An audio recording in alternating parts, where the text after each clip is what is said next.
దేవునికి స్తోత్రం. హల్లెలూయా. ఎంతమంది సిద్ధపడొచ్చారు దేనికి? బల్లక. పాస్టర్ గారు చెప్పారు ఇవాళ బల్ల కదా, జరిగి కూర్చోండి అని. అంటే అందరూ ఏమై వచ్చారు? బల్లకు వచ్చారు. అలాగే ప్రియులారా, దేవుని సన్నిధిలో కనబడడానికి మనం ఎలా వస్తూ ఉన్నామో, అలాగే బల్లకు మనం బల్లలో పారిభాగస్తులు అవ్వడానికి మనం ఎలా సిద్ధపడి వస్తూ ఉన్నామో, ఈ కడవరి దినాలలో మనం సిద్ధపడవలసింది ఒకటి ఉంది. దానికి కనుక మనం సిద్ధపడకపోతే, దానిలో కనుక మనం పారిభాగస్తులం కాకపోతే, మన విశ్వాసము, మన భక్తి, మన సమర్పణ, మన త్యాగం, మన ప్రత్యేకమైన జీవితం, ఆచార వ్యవహారాలు వదిలి నిందలు అవమానాలు భరించడం వ్యర్థమే. కనుక దానికి మనము సిద్ధపడవలసిన వారమైంటూ ఉన్నాం. దేవునికి స్తోత్రం. ఈరోజు దేవుని వాక్య ధ్యానం నిమిత్తము పరిశుద్ధ గ్రంథమైన బైబిల్ నుండి మార్కు సువార్త 13వ అధ్యాయము 32, 33 వచనాలు చదువుదాం. నేను చదువుతాను. మొదట మార్కు సువార్త 13వ అధ్యాయము 32, 33 వచనాలు చదువుదాం. ఆ దినమును గూర్చియు ఆ గడియను గూర్చియు తండ్రి తప్ప ఏ మనుష్యుడునో పరలోకమందలి దూతలైనను కుమారుడైనను ఎరుగరు. జాగ్రత్త పడుడి, మెలకువగా నుండి ప్రార్థన చేయుడి. ఆ కాలం ఎప్పుడు వచ్చునో మీకు తెలియదు. ఆమేన్. హల్లెలూయా. ప్రభునందు ప్రియమైన దేవుని సంఘమా, దేవుని బిడ్డలారా, ఆకాశ మహాకాశం పట్టజాలని దేవుడు తాను మాత్రమే వసించుచు అమరత్వము కలిగినటువంటి దేవుడు, కోటి సూర్యుల కంటే తేజస్సు కలిగిన మన ప్రభువు 2000 సంవత్సరాల కిందటి లోకానికి నరవతారిగా అవతరించి 30వ ఏట బాప్తిసం పొంది ఆత్మచేత అభిషేకించబడి ఏ పని నిమిత్తమైతే వచ్చాడో ఆ పనిని ఆయన ప్రారంభిస్తూ, దేవుని రాజ్యము సమీపించింది, కాలము సంపూర్ణమైంది, సువార్తను నమ్మండి అని ప్రకటిస్తూ అనేకమైన అద్భుతాలు, ఆశ్చర్య కార్యాలు చేస్తూ యెరూషలేము, యూదయ, సమరయ, గలిలయ ప్రాంతాలన్నీ కూడా ఆయన సంచారం చేశాడు.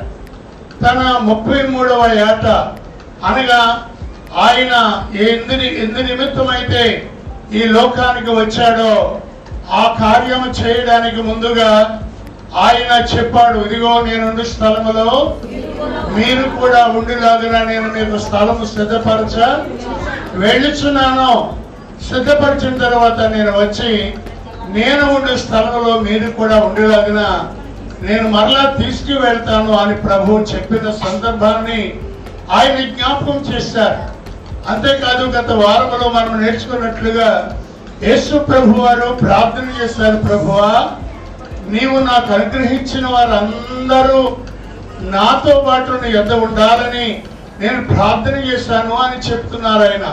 కాబట్టి ఆయన ఆశ ఏంటంటే ఆయన మనందరి కొరకు చనిపోయి సమాధి చేయబడి తిరిగి లేచి పరలోకానికి వెళ్ళి మరలా తిరిగి రావాలని ఆయన ముందుగానే తన శిష్యులకు ఆనాటి ప్రజలకు ఆయన బోధించాడు. దేవునికి స్తోత్రం.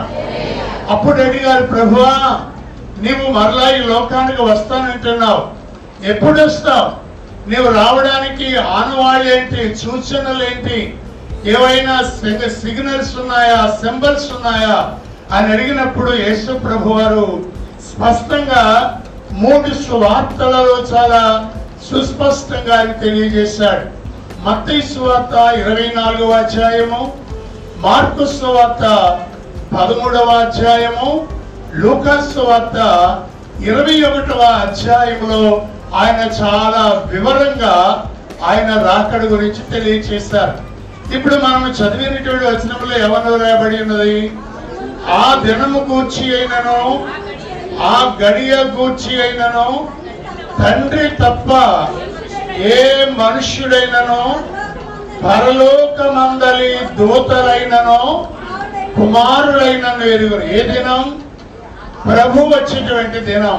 దేవునికి స్తోత్రం. హల్లెలూయా. యేసు ప్రభు వారు వస్తారు. అసలు యేసు ప్రభు వారు రాకడలు ఎన్ని ఉన్నాయి? ఎన్ని రాకడలు ఉన్నాయి? ఆయన వచ్చేది ఎవరి కోసం వస్తాడు అనే విషయాలు మనం గ్రహించవలసినటువంటి అవసరత ఎంతైనా ఉంది ప్రియులారా. ఈనాడు మనం ఏదో యేసు ప్రభువుని నమ్మిన కారణంగా మంచి ఆహారాన్ని భుజిస్తున్నాం, మంచి ఆరోగ్యాన్ని కలిగి ఉన్నాం, సమస్యలు శోధనలు ఉన్నా శాంతి సమాధానముతో ఉన్నాం, ప్రశాంతంగా ఉన్నాం అని మాత్రమే, వాటి కొరకు మాత్రమే యేసయ్యని నమ్మితే ఏ విధమైన ప్రయోజనం కూడా లేదు. కానీ భూ సంబంధమైన వాటి కొరకు మాత్రమే కాకుండా పరసంబంధమైన, ఆత్మ సంబంధమైన, దైవ సంబంధమైన వాటి కొరకు మనం ఎదురు చూస్తూ ఉన్నాం. అందుకే కొరింథీయులకు రాసినటువంటి మొదటి పత్రిక 15వ అధ్యాయము 19వ వచనంలో ఈ రీతిగా మనం చదువుతా ఉన్నాం. ఈ జీవిత కాలము మట్టుకే మనము క్రీస్తునందు, ఆ జీవిత కాలము మట్టుకే ప్రభునందు మనం నిరీక్షణ ఉంచిన ఎడల మనుషులందరికంటే దౌర్భాగ్యం. అంటే బ్రతికినంత కాలము క్రీస్తునందు ఏదో విశ్వాసం ఉంచుతామో అని అనుకుంటే భూలోకములో ఉన్న మనుషులందరికంటే మనము చాలా దౌర్భాగ్యం. కాబట్టి జీవిత కాలము మట్టుకే కాదు, జీవితము ముగించిన తరువాత కూడా జరగబోయే వాటి కొరకు మనం నిరీక్షిస్తున్నాం. అందుకే మనము శ్రేష్ఠులము ప్రియులారా. దేవునికి స్తోత్రం. హల్లెలూయా. దేవుని యొక్క గ్రంథములో రాయబడిన మాట, ఏ లేఖనము గాని, దేవుడు చెప్పిన మాట గాని, దేవుడిచ్చిన ధర్మశాస్త్రము గాని, దేవుడు మనందరి కొరకే ఇచ్చినటువంటి శిలువ గాని,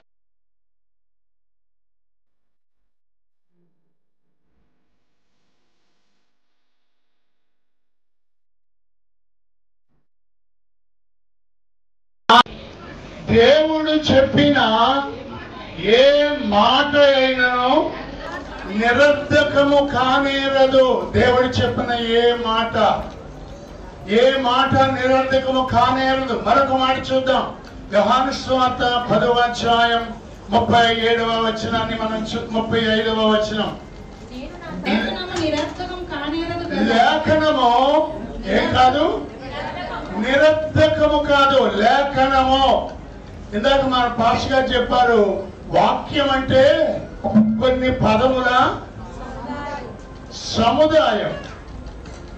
కానీ అది లోక సంబంధంగా కొన్ని పదముల యొక్క సముదాయం ఒక వాక్యం. కానీ దైవ సంబంధంగా ఆది యందు వాక్యం ఉండెను, వాక్యము దేవుని యొద్ద ఉండెను, వాక్యము దేవుడై ఉండెను. వాక్యమే శరీరధారిగా ఆయన ఈ లోకానికి వచ్చాడు. అలాగే ప్రియులరా, ఇక్కడ మనం చదువుతున్నాము, లేఖనము అనగా లేఖకుని యొక్క కరము నుండి వచ్చినది కాదు.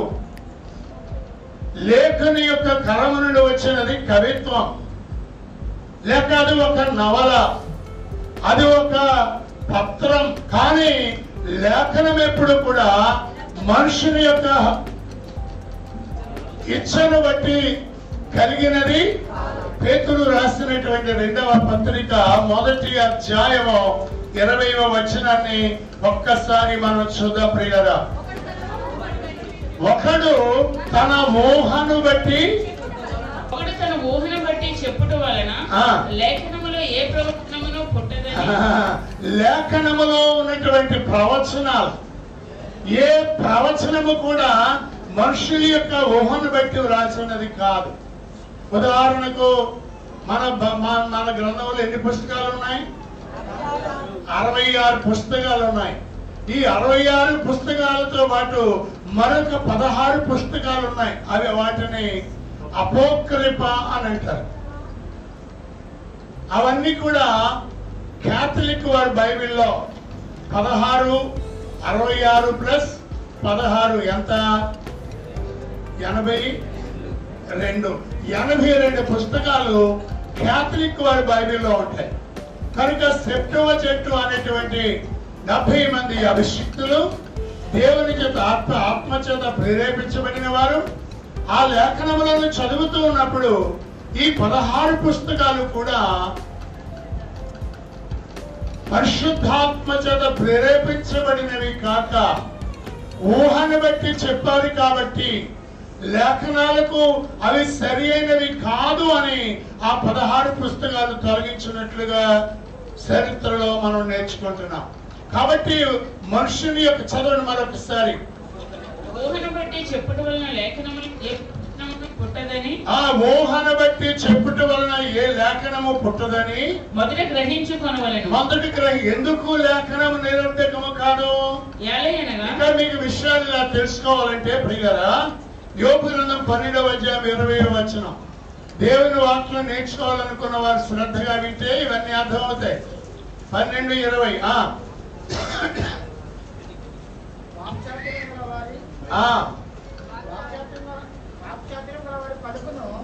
వాక్చాతుర్యము గల వారి పలుకును ఆయన నిరర్ధకము చేయను. కొంతమంది వాక్చాతుర్యము కలిగిన వారు ఉన్నారు. ఈనాడు బైబిల్కి వ్యతిరేకంగా కొంతమంది వ్యక్తులు పనిచేస్తూ ఉన్నారు. మరి బైబిల్ తెలిసిన దైవ సేవకులు చెప్పిన దానికంటే కూడా అవి చాలా వాడిగా, చాలా దాడిగా, చాలా బలంగా క్రైస్తవ్యంలో బలహీనులుగా ఉన్న వారి మీద పనిచేస్తూ ఉన్నాయి. ఎందుకంటే వారు ఏం కలిగిన వారు? వాక్చాతుర్యము కలిగిన వారు. కానీ మన దేవుడు ఎంత గొప్పవాడో తెలుసా? వాక్చాతుర్యము గల వారి యొక్క పలుకులను ఆయన నిరర్ధకము చేస్తాడు. నిరర్ధకము చేస్తాడు ఆయన. ఇంకో చోట అంటాడు, పౌలు గారు అంటాడు, ప్రవచనములైనను నిరర్ధకములగును. అంటే కొందరు ప్రవచనాలు ఇర్మియా గ్రంథంలో మీరు చదివితే అసలైన ప్రవక్తల కంటే అబద్ధ ప్రవక్తలు ఎక్కువ ప్రవచనాలు చెప్పారు.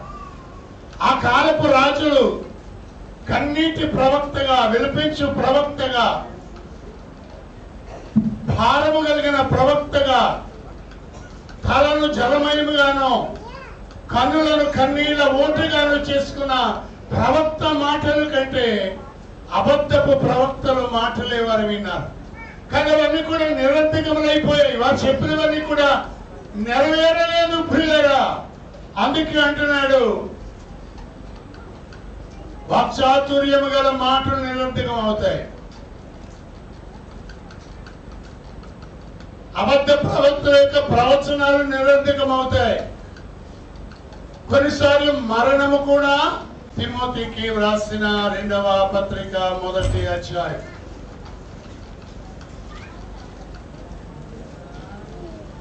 1వ అధ్యాయము 10వ వచనం చివరి భాగం. క్రీస్తు యేసు మరణమును నిరర్ధకము చేసి, యేసు ప్రభు దేన్ని నిరర్ధకం చేశారు? మరణం అనేది చాలా భయంకరమైనది, అది చాలా దుఃఖకరమైనది, అది చాలా బలవంతమైనది. మరణం లేని ఇల్లు ఎక్కడా లేదు. ఆదాము అనే మనుష్యుడు పాపము చేసినందువల్ల ఆ ఒక్క మనుషుని వలన మానవునికి మరణమును, పాపము వలన మానవునికి మరణము సంప్రాప్తించింది. ఆ మరణాన్ని ఎవరు కూడా ఆపు చేయలేరు. కానీ క్రీస్తు మరణమును అర్థము లేకుండా చేసి జీవమును, అక్షయతను సువార్త వలన ఆయన వెలుగులోనికి తెచ్చాడు. దేవునికి స్తోత్రం. అందుకే ప్రియులారా, వాక్చాతుర్యము గల వారి పలుకులు, అబద్ధ ప్రవక్తల యొక్క ప్రవచనాలు మానవులను ఇబ్బంది పెట్టి రెండవ మరణం అనే నరకము ద్వారా మానవులను ఇబ్బంది పెట్టి ఆ మరణాన్ని కూడా నిరర్ధకం చేస్తాడు, కానీ దేవుడు చెప్పిన ఏ మాట కూడా నిరర్ధకము కాదు. లేఖనము కూడా నిరర్ధకము కాదు. ఎందుకంటే లేఖనము చదవమా ఇప్పుడు.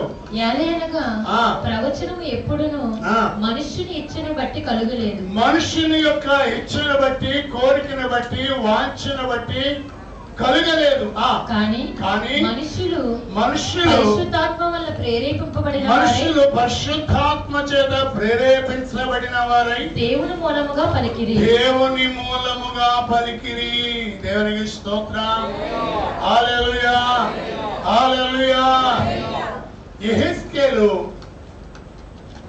బాగుగా ఎండిపోయిన ఎముకల లోయలోనికి వెళ్ళి, ఎముకలారా మీరు బలం పొందుకోండి అని చెప్పగానే ఆ ఎముకలలో గడగడమనే శబ్దము వచ్చి ఒక ఆకారం ఏర్పడి చర్మము చేత కప్పబడి నరములు కండరముల చేత అవి నింపబడ్డాయి. అంటే అది యెహెజ్కేలు పలికిన పలుక, దేవుని పలుక. అతడు తనకి ఇచ్చిన బట్టి అతడు చేయలేదని దేవుడే అతనిని ఎముకల లోయలోనికి పంపించి, యెహెజ్కేలు నీవు ప్రవచనమెత్తి చెప్పు అనగానే అక్కడ కార్యం జరిగింది. దేవునికి స్తోత్రం. హల్లెలూయా. మోషే ఎర్ర సముద్రం పాయలు చేయడం గాని, బండ నుండి నీళ్లు రావడం గాని, ఆకాశము నుండి మన్నా కురవడం గాని, అది తన యొక్క ఊహను బట్టి, ఇచ్చను బట్టి, ఆశను బట్టి కాదు గాని దేవుడు చెప్పమన్నాడు. కాబట్టి అందుచేతను ప్రియులారా, నేను మీకు మనవి చేసేదేది అని అంటే, దేవుడు చెప్పిన ఏ మాట అయినను నిరర్ధకము కాదు. లేఖనములో రాయబడింది కూడా ఏది నిరర్ధకము. లేఖనములలో అనగా యెషయా మొదలుకొని మరాఠీ గ్రంథం వరకు కూడా యేసు ప్రభు వారి యొక్క రాకడ గురించి రాయబడింది. యేసు ప్రభు వారి యొక్క రాకడ గురించి మనం చాలా బాగా తెలుసుకోవాలి.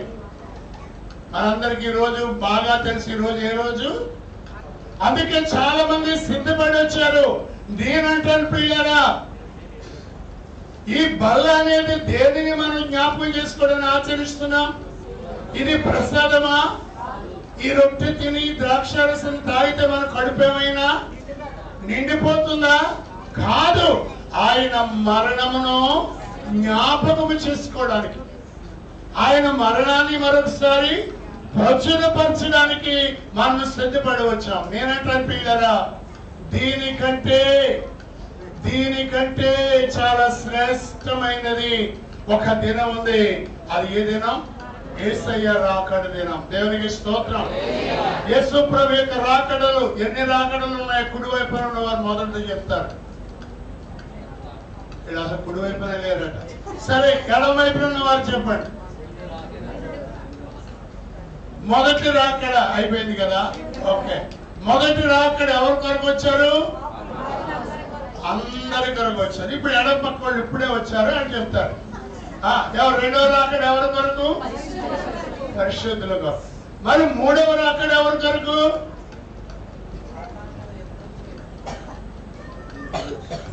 సరే, రెండు రాకడే కదా. సరే, నెంబర్ 1 మొదటి రాకడ. అది ఎవరి కొరకు వచ్చాడు? ఆయన అందరి కొరకు వచ్చాడు.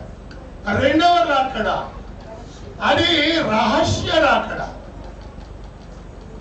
అది ఏ రాకడ? రహస్య రాకడ. దాని గురించి మనం అనుకుంటే ఆ దినమైనను, ఆ గడి అయినను తండ్రికి తప్ప ఏ మనుషుడైనను, పరలోకమందు దూతలు గాబ్రియేలుకు గాని, మిఖాయేలుకు గాని, మిగిలిన అక్కడ ఉన్న ప్రధాన దూతలకు గాని, చివరకు రాబోతున్నటువంటి యేసు ప్రభు గారికి కూడా తెలియదు.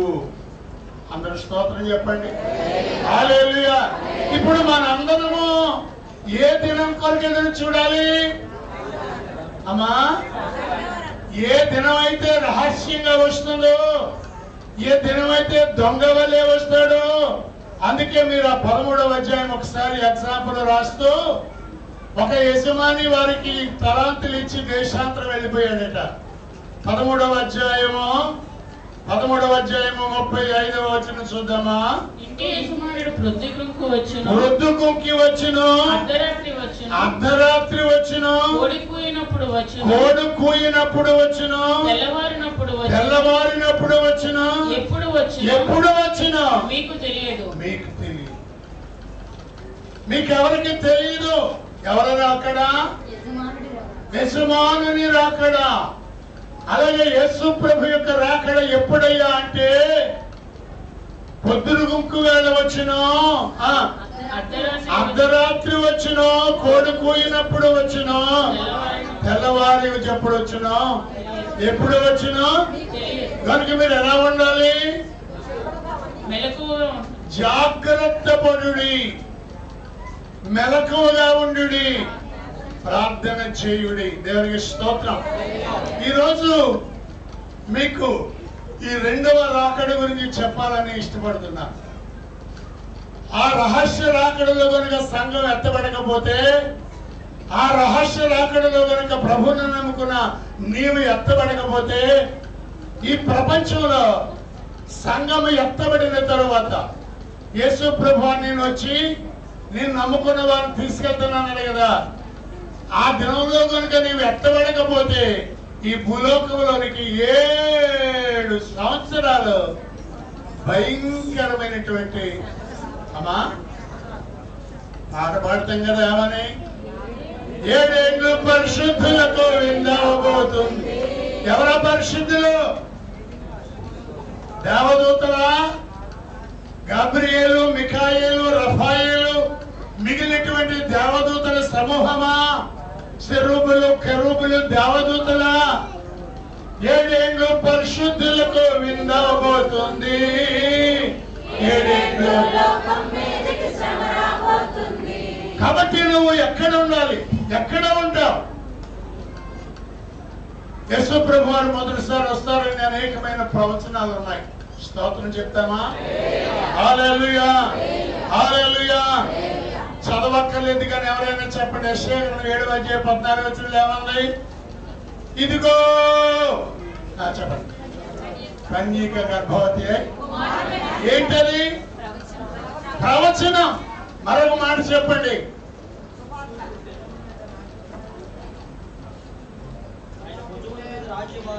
లేఖనం. ఏంటమ్మది? నెరవేరిందా? అందరూ స్తోత్రం చెప్పండి. హల్లెలూయా. యూదా బెత్లెహేమా, నీవెంత మాత్రము. అదేంటది? లేఖనం. నెరవేరిందా? స్తోత్రం చెప్పండి. హల్లెలూయా. హోషేయ గ్రంథం 11 మొదటి వచనం. ఇవన్నీ చదివించండి, నేను చెప్పేస్తాను, ఎందుకంటే అసలు దాగిపోతుంది. 11వ అధ్యాయం మొదటి వచనం.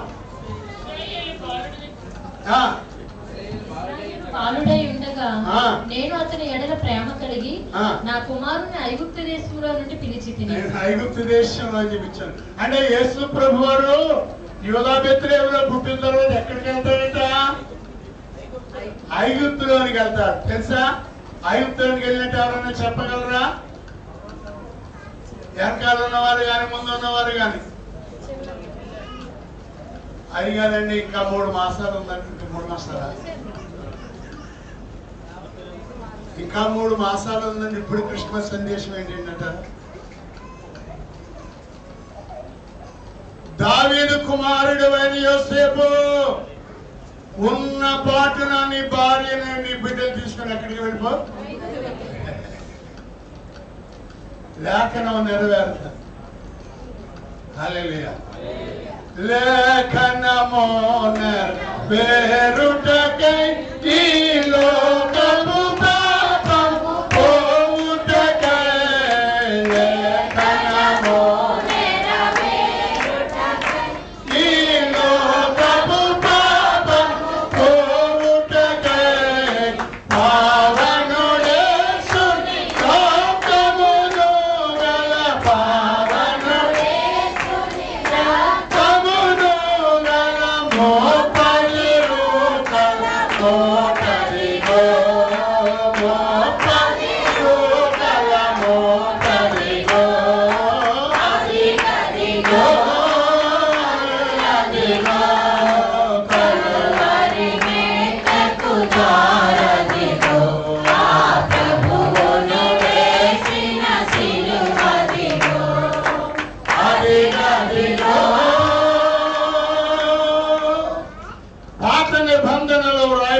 ప్రతి లేఖనము యేసు ప్రభు వారు ఇదిగో స్త్రీ, ఇదిగో ఆయన కాలము సంపూర్ణమైనప్పుడు స్త్రీ గర్భమందు జన్మ, ఇవన్నీ కూడా ప్రవచనాలు.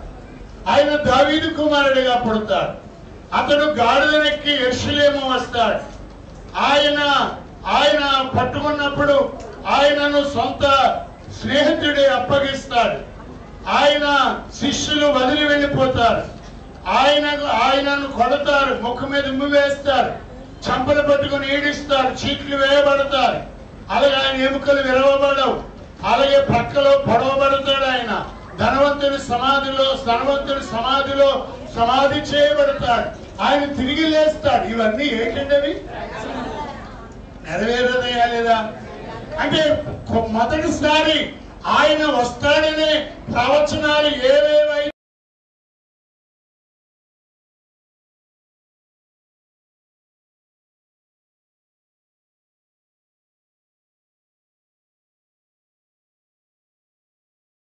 పాపము లేకుండా రెండవసారి ప్రత్యక్షమగును. 9వ అధ్యాయము చదవడమా? అట్లైన యెడల జగత్తు పునాది వేయబడిన మొదలుకొని ఆయన అనేక పర్యాయములు శ్రమ పడవలసి వచ్చును. అయితే ఆయన యుగముల సమాప్తి యందు తను తానే బలిగా అర్పించుకొనుట వలన పాప నివారణ చేయుటకై ఒక్కసారే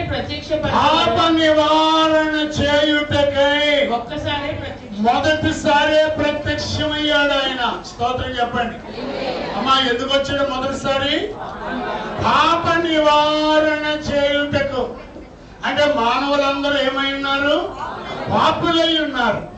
పాపం వల్ల వచ్చే జీతం మరణం, అనగా రెండవ మరణము అగ్ని గంధకములతో మండు గుండం. ఆ గుండములకు వెళ్ళవలసినటువంటి మానవులందరినీ వారి పాపమును నివారణ చేయడానికి ఆయన మొదటిసారిగా ఆయన ఈ లోకానికి వచ్చాడు. దేవునికి స్తోత్రం, హల్లెలూయా. కనుక పాప నివారణ అంటే పాపం పోవాలంటే ఏం చేయబడాలి? రక్తము చిందించాలి. రక్తము చిందించకుండా మానవునికి పాప క్షమాపణ లేదు. అందుచేతనే ఆయన ఈ లోకానికి ఎందుకు వచ్చాడంటే పాపులను రక్షించడం. అనేకుల మనుషులను వారి పాపము నుండి విమోచించడానికి ప్రాణక్రయ విమోచన ఖరీదనంగా తన ప్రాణం పెట్టడానికి వచ్చాడు. ఆయన చనిపోయి సమాధి చేయబడి తిరిగి లేచి పరలోకానికి వెళ్ళాడు. పరిశుద్ధాత్మను పంపించాడు.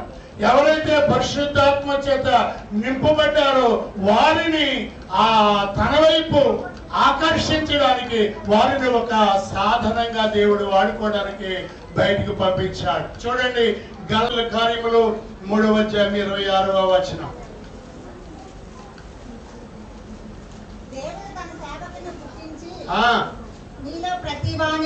దేవుడు తన సేవకుని పుట్టించి, అక్కడ పుట్టినమ్మా తన సేవకుని అంటే యేసు ప్రభు వారికి మత్తయి సువార్తలో యూదుల రాజుగా, మార్కు సువార్తలో ఒక సేవకునిగా, లూకా సువార్తలో మనుష్య కుమారుడిగా, యోహాను సువార్తలో దేవుని కుమారుడిగా యేసయ్య ప్రత్యక్షం అవుతాడు.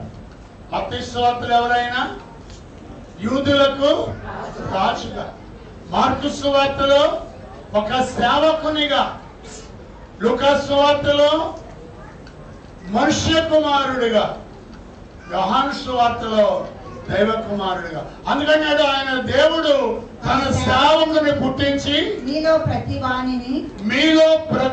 వానిని వాని దుష్టత్వము నుండి మళ్లించిన వలన మిమ్మల్ని ఆశీర్వదించుటకు ఆయన మొదట పంపాడు. మొదట ఎందుకు పంపాడు? ఇది పాప నివారణ చేయడానికి.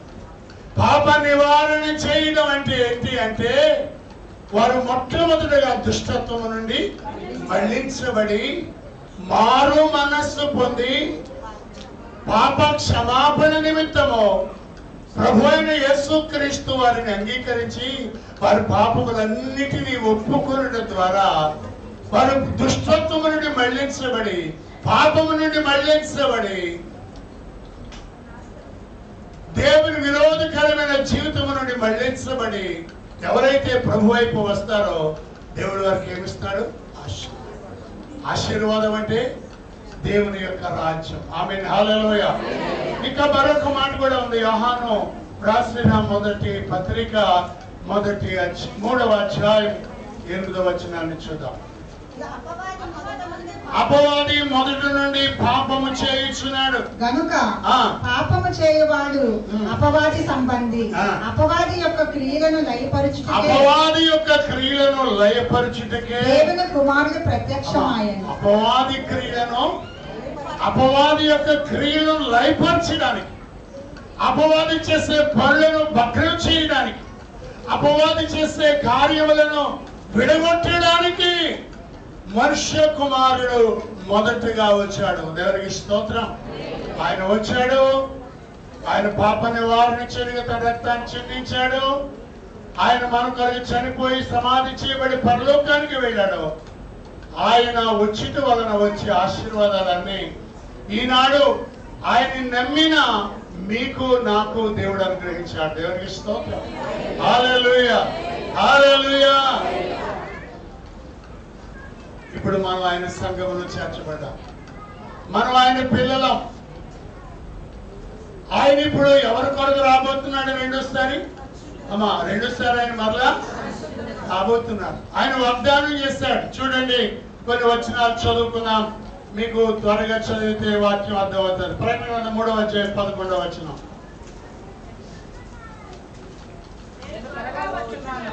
నేను త్వరగా వచ్చుచున్నాను, ఎవడును నీ కిరీటము అపహరించుకున్నట్లు నీకు కలిగిన దాన్ని గట్టిగా పట్టుకొనుము. 3వ అధ్యాయం 1వ వచనం చూడండి.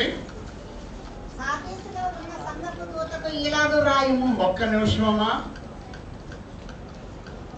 3వ అధ్యాయము 7వ వచనం చూడండి.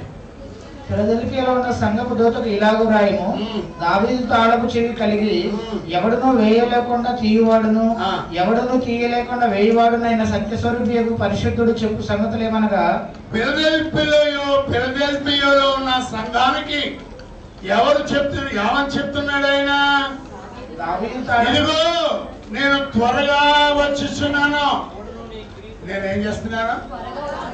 పద్మాసు దీపంలో ఉన్న పరవాసికి అయిన యోహానుకి ఆత్మచేత పరలోకానికి తీసుకొని వెళ్ళిపోయి చెప్తున్నాడు తన దూత చేత, ఇదిగో వెళ్ళు దూత, నీ వెళ్ళి ఫిలదెల్ఫియా సంఘంలో ఉన్న సంఘ కాపరికి చెప్పు, నేను త్వరగా వస్తున్నానని చెప్పిన వాడు ఎవరు?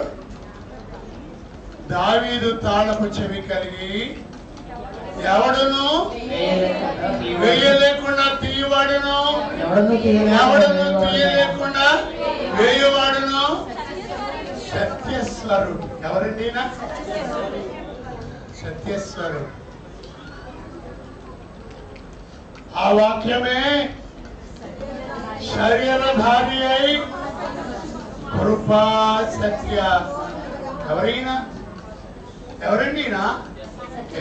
హల్లెలూయా. సత్య స్వరూపియు పరిశుద్ధుడును చెప్పు సంగతులు. నేను త్వరగా వస్తున్నాను. ఇది నిజమా అమ్మా? ఎందుకు నిజం? ఎలా వస్తుంది? ఇప్పుడు వస్తుందమైన త్వరగా. 22వ అధ్యాయం దయచేసి త్వరగా చదవండి. 7వ వచనం. ఇదిగో నేను త్వరగా వచ్చుచున్నాను. 12వ వచనం. ఇదిగో త్వరగా వచ్చుచున్నాను. 20వ వచనం. అవును, త్వరగా వచ్చుచున్నాను. త్వరగా వస్తున్నాను తండ్రి, త్వరగా వస్తున్నాను. 3వ అధ్యాయం 3వ వచనం. ఆయన ఏంటి నిరీక్షణ పెట్టుకున్నాం.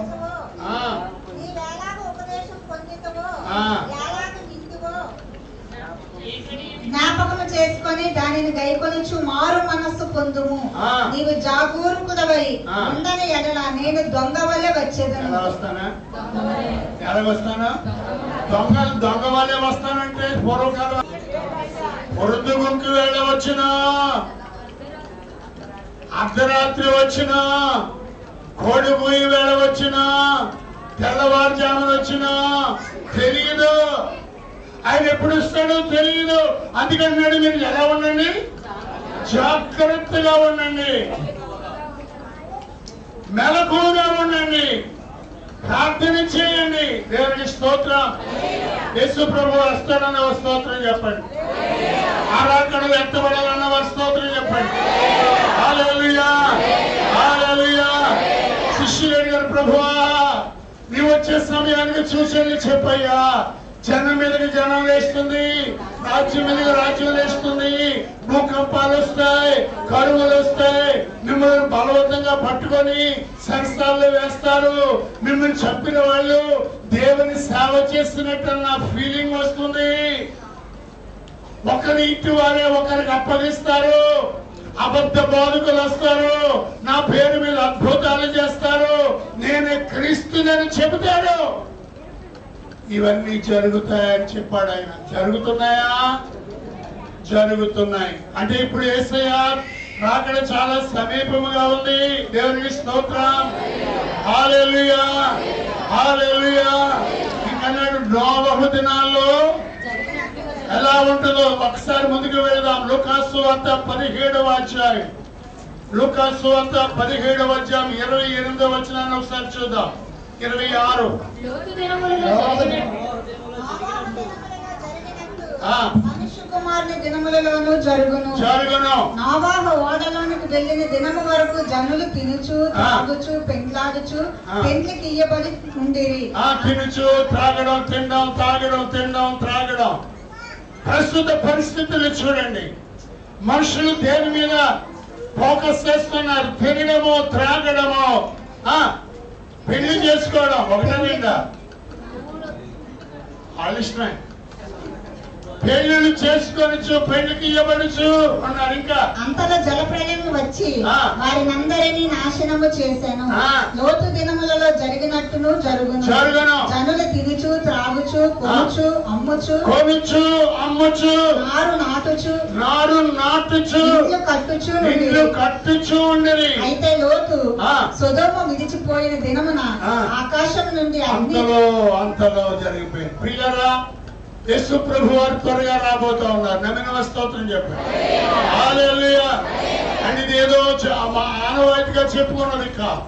యేసు ప్రభు వస్తే ఏమవుతుంది? యేసు ప్రభు వారు వస్తే ఏ రాకడని చెప్పుకున్నాం. బైబిల్లో ఒకటి రహస్య రాకడ,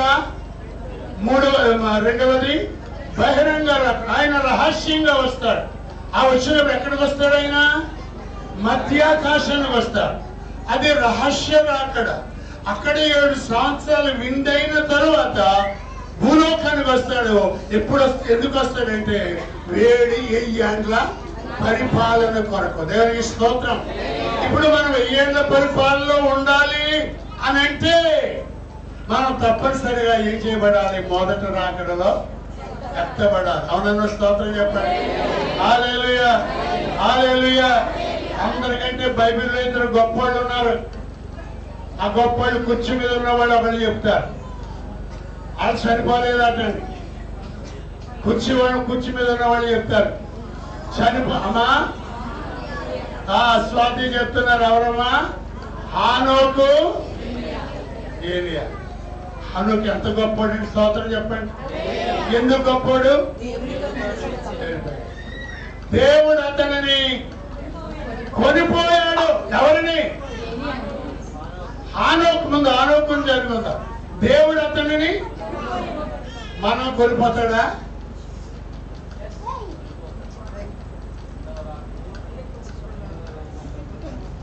కొనిపోతాడా?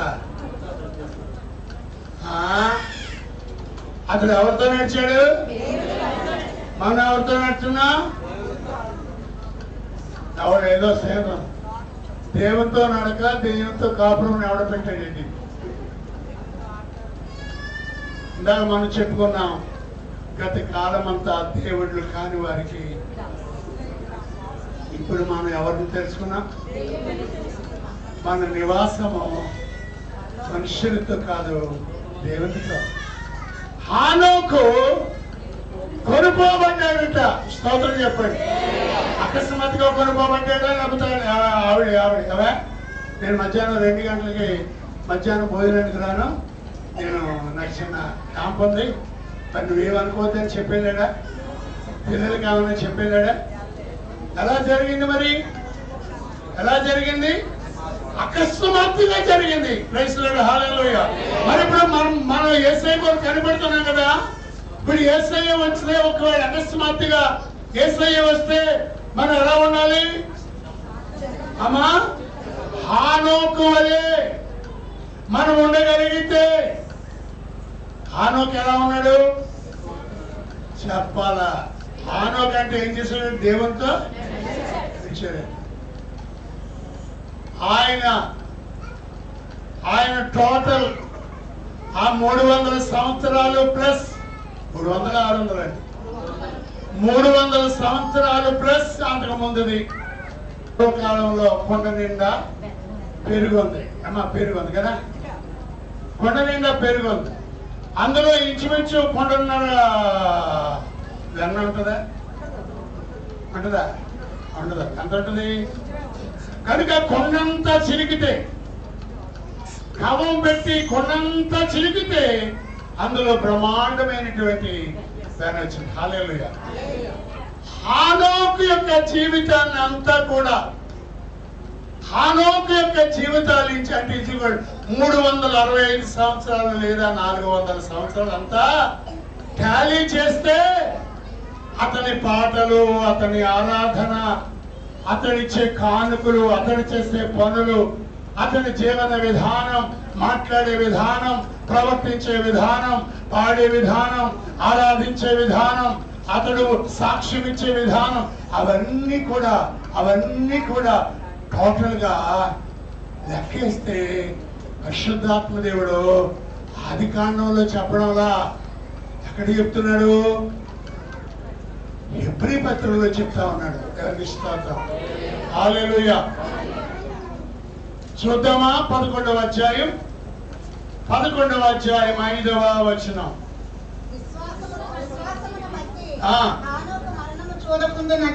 విశ్వాసమును బట్టి హానోకు మరణము చూడకుండానట్లు కొనుపోబడెను. అతడు కొనుపోబడక మునుపు దేవునికి ఇష్టడై ఉండెనని సాక్ష్యము పొందెను. ప్రైజ్ ది లార్డ్, హల్లెలూయా. అర్థమైన వాడు స్తోత్రం చెప్పండి. హల్లెలూయా, హల్లెలూయా. ఎడం పక్కన ఉన్న వారు గట్టిగా చెప్పండి. హల్లెలూయా కాదు, అతడు కొనుపోబడక ముందు ఏమని సాక్ష్యం పొందాడు? ఇప్పుడు చెప్పండి అందరూ. అతడు కొనుపోబడక మునుపు ఏమి పొందాడు? దేవునికి. ఆమేన్, హల్లెలూయా. ఇప్పుడు మనం కూడా కొనుపోబడాలంటే ఏం చేయాలి అమ్మా? సాక్ష్యం పొందాలి. ఎవరి ద్వారా? పాస్టర్ గారింటి. నేను ఎప్పుడు నిరీక్షణ గారింటికి వెళ్ళినా స్పెషల్ ఎక్కడి నుంచో తెస్తారా. అలాగే సౌభాగ్య గారింటికి వెళ్ళినా అన్ని స్పెషల్ ఉంటుంది. మరి అలా అబ్బాయి తెస్తాడో మరి పిలుపుగా తెస్తారు. నిరీక్షణ గారింటికి వెళ్ళి ఇలా మాట్లాడుతుంటే కొన్ని విషయాలకి చాలా వెరైటీగా వస్తూ ఉంటాయి. అవన్నీ కూడా చాలా కాస్ట్లీగా ఉంటాయి. ఒకవేళ నేను నిరీక్షణ గురించి మంచి సాగిస్తాను, చెడ్డ సాగిస్తాను చెప్పండి. మంచి సాగిస్తాను, చెడ్డ సాగిస్తాను. ఎందుకు? స్పెషల్ ఇస్తున్నారు కాబట్టి. ఆ నిరీక్షణ గారు వెరీ గుడ్, లేకపోతే సౌభాగ్యం గారు వెరీ గుడ్, లేకపోతే నేను 8కి వెళ్ళినా, లేకపోతే 12 గంటల 12:30 దాటిన భోజనం పెడుతున్నారు కాబట్టి వెరీ గుడ్ అని చెప్తాను. నేను ఎవరి సాక్ష్యం? మనుషుల సాక్ష్యము కాదు ప్రియులారా. మనకు ఎవరి సాక్ష్యం కావాలి? అంటే ఇప్పుడు యేసు ప్రభు ఎప్పుడు వస్తాడు అమ్మ? ఎప్పుడు వస్తాడు? పొద్దుగుంకు వేళ వస్తాడా? అర్ధరాత్రి వేళ వస్తాడా? కోడుకూలి వేళ వస్తాడా? తెల్లవారుజామున వస్తాడా? ఎప్పుడు వస్తాడు యేసయ్య? సూచనలు అన్ని కూడా జరుగుతూ ఉన్నాయి. మత్తయి సువార్త 24, మార్కు సువార్త 13, లూకా సువార్త 21 అధ్యాయాల్లో వ్రాయబడినట్లుగా అన్ని జరుగుతూ ఉన్నాయి. యేసయ్య ఎప్పుడు వస్తాడో తెలియదు. ఆయన ఏమన్నా నేను ఎలా వస్తాను? త్వరగా త్వరగా త్వరగా వస్తాడు. ఆయన వచ్చినప్పుడు మీరు గమనించండి ప్రియులారా, ఏలియా కూడా అలా కొనుపబడ్డాడా లేదా? దేంతో కొనుపబడ్డాడు? అగ్ని రథాలు. యేసు ప్రభువు ఎలా కొనబడ్డాడు? మేఘములపై ఆయన వచ్చును, మేఘములను తన మాటుగా చేయు, మేఘములపై ఆయన వచ్చును, మేఘములను తన మాటుగా చేయును, ఉరుములు మెరుపులు మెండుగా చేసి, ఉరుములు మెరుపులు మెండుగా చేసి, అపజయమేచును అపవాదికి, అపజయమేచును అపవాదికి. యెహోవా నా బలమా, యథార్థమైనది నీ మార్గం, పరిపూర్ణమైనది నీ మార్గం. యెహోవా. హల్లెలూయా. అపోస్తలుల కార్యములు మొదటి అధ్యాయం. అపోస్తలుల కార్యములు మొదటి అధ్యాయం చూద్దాం. 9వ వచనం. ఈ మాటలు చెప్పి వారు చూచుచుండగా ఆయన చూచుచుండగా ఆయన ఆరోహణమాయన. అప్పుడు వారి కనులకు కనబడకుండా ఒక మేఘం ఆయనను. ఎవరిని అమ్మా? ఎవరిని? యేసయ్య. హానోకు ఏ రీతిగా దేవుని యొద్దకు కొనుపోబడ్డాడో, ఏలియా ఏ రీతిగా కొనుపోబడ్డాడో, యేసు ప్రభు వారు కూడా మేఘముల మీద ఆయన కొనుపోబడ్డాడు. దేవునికి స్తోత్రం. మరొక మాట కూడా చదువుతున్నాం. ప్రధాన దూత శబ్దముతోను దేవుని బోరతోను ప్రభు బోర ఊదినప్పుడు ప్రభువునందుని మృతులైన వారు మొదట లేతురు. ఆ మీదట సజీవులమై నిలిచిండు మనము ఆయనతో కూడా ప్రభువుని ఎదుర్కొనుటకు మేఘమండలము మీద కొనుపోబడతాం. దేవునికి స్తోత్రం. హల్లెలూయా. అంటే మనం ఎలా కొనుపోబడతాం? హానోకు ఏ రీతిగా కొనుపోబడ్డాడో, ఏలియా ఏ రీతిగా కొనుపోబడ్డాడో, యేసు ప్రభువు చనిపోయి సమాధి చేయబడి తిరిగి లేచిన తర్వాత 40 దినాలు కనబడి ఆయన ఏ రీతిగా కొనుపోబడ్డాడో, అలాగే పరిశుద్ధులైన వారు ఆ రీతిగా కొనుపోబడతారు. అర్థమైన వాడు స్తోత్రం చెప్పండి. అంటే మనం ఏ లిస్టులో ఉండాలి అమ్మా? కొనుపోబడిన. అందుకే యేసు ప్రభువు అని చెప్పారు, పొలముల ఇద్దరు ఉందురుగాని తిరుగలి ఇద్దరు విసురుదుగాని, పొలముల ఇద్దరు ఉందురుగాని. అది ఆయన ఏర్పొస్తున్నాడు.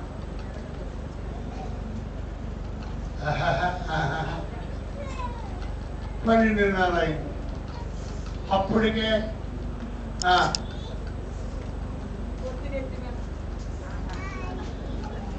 ఏంటి నెత్తి మీద తట్టెట్టుకొని తట్టలో మధ్యాహ్నం లచ్చి పట్టుకొని వెళ్ళింది. భార్య వచ్చింది కదా అని అరకాపు కేసు అన్నం తింటున్నారు. ఎవరిద్దరు? సడన్ గా యేసు ప్రభువు మధ్య నేను వచ్చేసాను. ఎవరో ఇల్లు ఉంటారు అమ్మా? అంత నమ్మకం అమ్మా నీకు? మా పురుషులు అడిగింది ఎవరు ఇల్లు ఉంటారండి అమ్మా? వాళ్ళు కూడా అలాగే చెప్తారు. వాళ్ళే వేస్తారండి.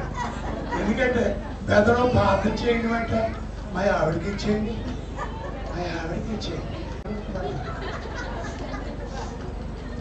ఎందుకు వెళ్ళిపోయిందండి భార్య? చెప్పండి ఎందుకు వెళ్ళింది? ఆమె జాగ్రత్తగా ఉంది, మెలకువగా ఉంది, యేసు ప్రభువుని నమ్ముకుంది, పాపక్షమాపణ పొందింది, పరిశుద్ధమైన జీవితం జీవిస్తా ఉంది. శోధనలు వచ్చినా, కష్టాలు వచ్చినా, ఇరుకులు వచ్చినా, ఇబ్బందులు వచ్చినా భరిస్తుంది. భర్త కొట్టినా, తోటికోడలు దెప్పొచ్చినా, విధవను అవమానపరిచిన అని అవమానాలు భరించినటువంటి ఈమె సిద్ధపడి ఉంది కనుక ఆయన మధ్యాకాశానికి వచ్చినప్పుడు అన్నం పట్టుకెళ్ళి నీవు వెళ్ళిపోయింది మనవాడు ఇలా ముద్దెడుతున్నాడు. ఈ లోపల ప్రభుత్వం ఈవిడ వెళ్ళిపోయింది. కూర అంటే కూరలేదు, అడగడం లేదు, ఏమే ఇంకా అక్కడ ఏముంది, ఏమీ లేదు. ఈ మామూలు వస్త్రాలు వదిలి మహిమ వస్త్రాలు సిద్ధపాటేనా అమ్మా? ఏసైనా ఎందుకు నమ్ముకున్నావు? ఏదో తిండనో ఆరోగ్యమనో కష్టాలు శ్రమలు తొలగిపోతాయనే కాదు, తరతరాల యుగాలు ఆయనతో ఉండడమే కాదు, ఆయనతో వచ్చి 1000 సంవత్సరాలు పరిపాలించడానికి దేవుడు నేను పిలుచుకున్నాడు. హల్లెలూయా. మత్తయి సువార్త 24వ అధ్యాయం చదవండి. ఆ కాలమున ఇద్దరు పొలములో ఉందురు, ఒకడు తీసుకుని పోబడును, ఒకడు విడిచిపెట్టబడును. అమ్మా, ఒకడు తీసుకొని పోబడతాడా, ఈడు వెళ్ళిపోతాడా?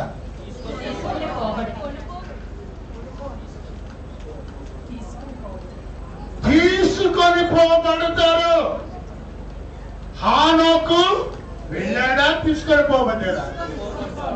ఏలియా వెళ్ళాడా? తీసుకొని పోబడ్డాడు.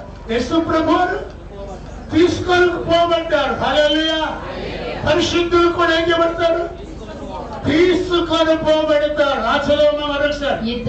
ఆ కాలమున ఇద్దరు పొలములో ఉందురు, తీసుకుని పోబడును, ఒకడు విడిచిపెట్టబడును. ఇద్దరు స్త్రీలు తిరుగులు విసురుచుందురు. తోడుకోళ్ళు ఇద్దరు ఏం చేస్తున్నారమ్మా? ఓ చేతితో పట్టుకుని ఓ చేతితో బియ్యం వేస్తుంది, ఆవిడ ఒకసారి బియ్యం వేస్తుంది. తిరుగలి ఇద్దరు విసురుదురు గాని, పొలముల ఇద్దరు కొందరు గాని, ఒకరు ఎత్తబడతారు, మరొకరు చచ్చుదాము. తిరగలి విసురుతారు గాని, ఇద్దరు స్త్రీలు తిరుగులు విసురుచుందురు, ఒకటి తీసుకుని పోబడును, ఒకటి విడిచిపెట్టబడును. ఒకటి ఎవరు? ప్రభువైన యేసుక్రీస్తుని నమ్ముకున్న ఆవిడ, పరిశుద్ధమైన జీవితము జీవిస్తున్నావిడ. ఇంకా చెప్పాలంటే హానోకు జీవితాన్ని అంతా కూడా ఒక్క ముక్కలో చెప్పాడు. ఏంటది? హల్లెలూయా, హల్లెలూయా. మరొక మాట, మరొక వచనం ఇస్తాను, అది కూడా మీరు చదవాలని. లూకాసు సువార్త 17వ ఆ రాత్రి ఇద్దరు ఒక మంచం మీద ఉందురు. 34 చూడండి. ఆ రాత్రి ఇద్దరు ఒక మంచం మీద ఉందురు. ఆ రాత్రి ఇద్దరు మంచం మీద ఉందురు. వారిలో ఒకడు కొనిపోబడును, ఒకరు విడిచిపెట్టబడును. ఇద్దరు స్త్రీలు తిరిగి విస్తున్నారు. అంతేనా? స్తోత్రం హల్లెలూయా. ఇద్దరు ఎక్కడ ఉన్నారు? మంచం మీద. ఒకడేమో బాగా మందు కొట్టి పడుకుని పోతుంది, ఇంకొక ఆవిడేమో పూర్ణురాలే ప్రార్థన చేసుకుని, ప్రభువా నా భర్తను రక్షించు, నా పిల్లలను రక్షించు నాయనా, మా పరిస్థితులను మార్చు నాయనా, నీలో బలంగా ఉండాలి ప్రభువా, నన్ను ఇంకా బలపరచు నాయనా. పాటలు పాడుతున్నాను గాని, ఆరాధన చేస్తున్నాను గాని, వాక్యం చెబుతున్నాను గాని, నేను కొన్నిసార్లు కొన్నిటికి నేను లొంగిపోతున్నాను ప్రభువా, నన్ను క్షమించు నాయనా అని సిద్ధం చేసుకుని పడుకొని. అందుకే బైబిల్ మాట చదువుతున్నాం, నేను నిద్రించుచున్నానే గాని. మా పరమగీతం చూడండి, పరమగీతము 2వ వచనం. నేను నిద్రించితినే గాని నా మనస్సు మేలుకుని ఉన్నది. నిద్రించాను గాని ఎందుకు మేలుకుంది? ఇందాక ఏమని చెప్పాడు గురూజీ? ఇందాక ఏమని చెప్పాడు ప్రభు? జాగ్రత్తగా ఉండండి. మరి ఈవిడ ఎలా ఉంది ఇప్పుడు? మరి నేను నిద్రించుచున్నానే గాని మెలకువగా ఉన్నాను. ఎందుకు మెలకువగా ఉన్నాను ఏమో, ప్రభు నేను ఇప్పుడు పిలుస్తాడేమో, ఇంకా పెళ్ళలేదు, నా సంతగాడు పెళ్ళలేదు, అర్ధరాత్రి పిలుస్తాడేమో, అర్ధరాత్రి పెళ్ళలేదు, ఇంకా కొడుకున్నప్పుడు పిలుస్తాడేమో, సరే పడుకుంటాను. మీకు తెలుసా? ఎగ్జాంపుల్ చెప్తాను, ఇక్కడ ఉన్నవారు ఎవరైనా రేపు ఉదయం 4 గంటలకు బస్సు ఎక్కి విశాఖపట్నం వెళ్ళి 6:15కి జన్మభూమికి వెళ్ళాలి. మనం 3:30కి అలారం పెట్టుకున్నాం. స్తోత్రం చెప్పండి. ఆ రాత్రి మనకు మెలకు ఎప్పుడు వస్తుంది? 3:30కి అలారం పెట్టుకున్నాం రావాలని. నారాయణ గారు అలారం 3:30కి పెట్టుకున్నాం. 3:30కి వస్తుందా, 3:45కి వస్తుందా, 4కి వస్తుందా? నువ్వు పెద్ద నిద్రపోతులేగా 3:30కి అలారం పెట్టుకున్నావు, కానీ నీ అలారం పని లేకుండానే 3 గంటలకే మెరుగు వచ్చేస్తుంది. అవునా కదా? 3 గంటలకి కాదు, ఒకసారి 2:30 కూడా వచ్చేస్తుంది. ఎందుకు? మనస్సు నిద్రించున్నదే కానీ అమ్మా మన కళ్ళు మూతలు పడ్డాయి, కానీ మనసు అంతా ఎక్కడ ఉంది? ఆ బస్సు మీద, ట్రైన్ మీదే ఉంది. అలాగే ప్రియులారా, అందుకే నేను నిద్రించుకునే కానీ ప్రియ సంఘమా యేసయ్య త్వరగా రాబోతున్నాడు. దొంగ వచ్చి ఏ పట్టుకెళ్తాడమ్మా? తెలుగులా రోలా, రోకలా, చీపురా, చెత్తకుంటే తీసుకెళ్తాడా? దొంగ వలె వస్తాడంటే నేను అప్పుడు విలువైన వస్తువులు తీసుకెళ్తాను. బంగారము, వెండి, విలువైన రాళ్ళు. అంటే రాళ్ళు అంటే వజ్రాలు, వైడూర్యాలు, రత్నాలు వచ్చారు. అందుకే మనందరము కూడా అందుకంటాడు ప్రియులారా, మీరు ఎలాగున్నారో పరీక్షించుకోండి. మీ కట్టడం ఎలాగుందో పరీక్షించుకోండి. బంగారం ఎలా ఉందా, వెండిలా ఉందా? అగ్నిలో కాలిపోయేటట్టుగా ఉండకూడదు. అగ్ని వంటి శ్రమలు కలిగినప్పుడు మన విశ్వాసం కాలిపోకూడదు, మన నిరీక్షణ కాలిపోకూడదు, మన నమ్మకం కాలిపోకూడదు, మన విధేయత కాలిపోకూడదు. హల్లెలూయా, హల్లెలూయా, హల్లెలూయా. చెప్పండి ప్రియులారా, హానోకు ఎందుకు కొనుక్కోబడ్డాడు? ఇప్పుడు మనం కూడా యేసయ్య ఎప్పుడొచ్చినా ఆయన కొనుక్కోబడేటట్టు మనం ఉండాలని మనం ఎలా ఉండాలి? దేవునికి ప్రభు చిత్రం అయితే వచ్చే వారం నిష్ఠులుగా ఉండాలంటే 7 విషయాలు ఎలా చేయాలో మనం నేర్చుకుందాం. దేవునికి స్తోత్రం, హల్లెలూయా. ఈరోజు మనం నేర్చుకున్నాం, ఆ దినమైనను ఆ గడియలను ఎప్పుడు వచ్చినో దేవునికి తప్ప దేవదూతలకైనాను మనుషులకైనాను చివరికి మాడికలు తెలియదు. కాబట్టి మీరు ఎలా ఉండాలి? జాగ్రత్తగా ఉండండి. అని జాగ్రత్తగా ఉండాలంటే ఆయన వచ్చినప్పుడు బుద్ధి కలిగిన కన్యకల వలె ఆయనతో పాటు ఆ 7 ఏళ్ళ విందులో ప్రవేశించి అనుభవంలోకి వెళ్ళగలిగేటట్లుగా మనము సిద్ధపడి ఉందాం. దేవునికి స్తోత్రం. ఆ దినమైననో నీకు తెలియదు, తండ్రికి తప్ప ఎవరికి తెలియదు. అందుకే మనం ఎలా ఉండాలంటే ఆయన ఎప్పుడు వచ్చినా కూడా ఆయన స్వరం వినేటట్లుగా ఉండాలి. దేవునికి స్తోత్రం, హల్లెలూయా. అందుకంటాడు ఆయన ఎలా వస్తున్నాడు? త్వరగా వస్తున్నాడు. అందుకంటాడు ఆఖరికి వచ్చిచున్నవాడు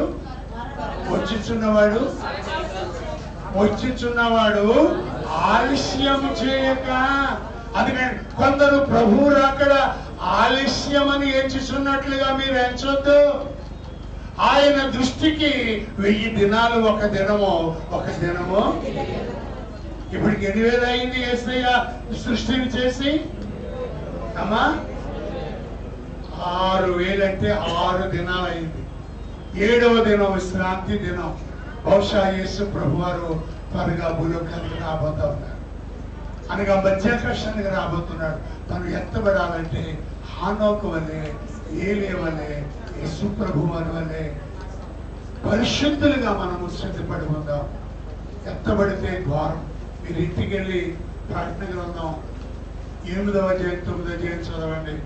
మీరు విడవబడితే మట్టుకు దేవుడు ఎట్లా మెట్టలు పంపిస్తాడు. ఎవరిని అమ్మ? ఎవరినమ్మా? ఉడతలు కాదు. ఉడత అంటే పెద్దది, ఉడత కాదు, మిడత. అది కుడితే బాధ ఎలా ఉంటుంది?